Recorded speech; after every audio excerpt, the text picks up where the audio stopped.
Hello everyone! Can you solve today's puzzle? We have two rooks versus two rooks and a pawn. And the pawn goes this direction. And as usual, with these, only one move wins here for white. So it's white to play and win. And you can pause the video and try to find that plan. And then come back and I'll show you the solution. Good luck!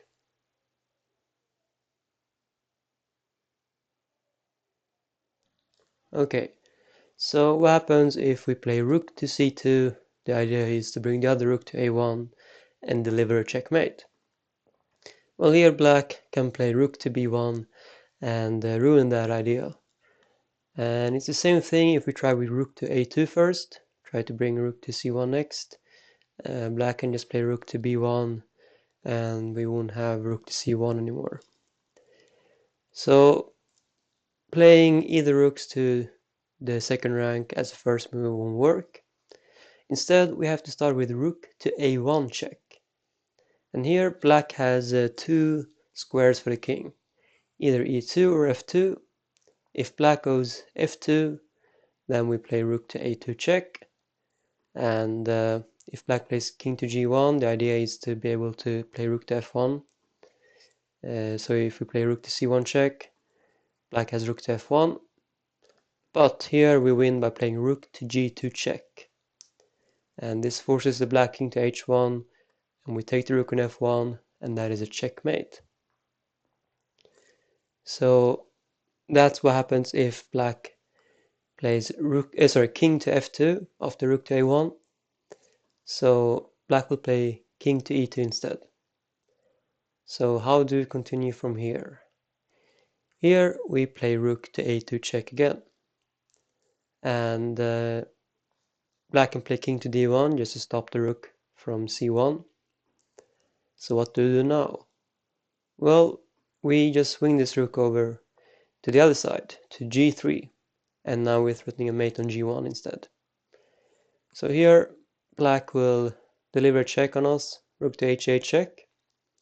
And we must not go to g2 with the king because that would block our path with moving the rook to g1. So we would play king to g4 instead. And here black can check us again, rook to b4 check. But we will just keep moving the king up to g5.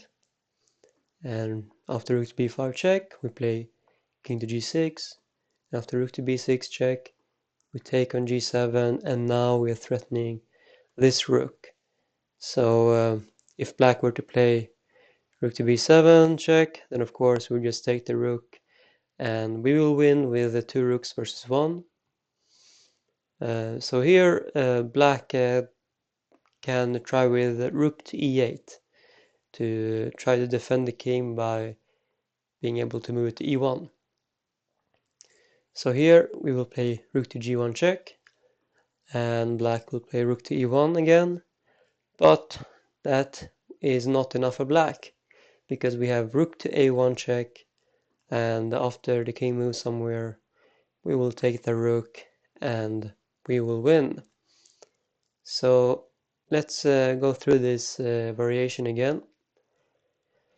It started with rook to a1 check, and after king to e2, we played rook to a2 check, and then king to d1, rook to g3, threatening mate on g1, and here black has rook to h8 check. If black plays rook to f1, by the way, then we have rook to a1 check, king to e2, and then rook to g2 check, and we will win this rook.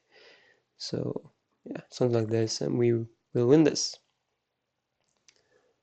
And also, if black were to move the other rook to e8, then we still have that similar idea, and we win the rook.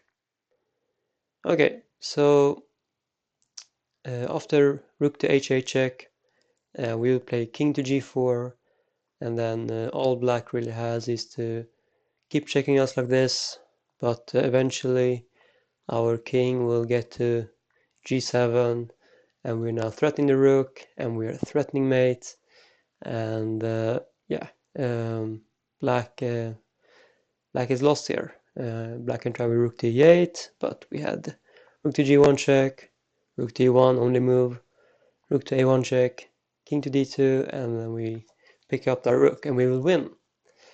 If you found any of this, let me know in the comments, but please don't spoil the answer.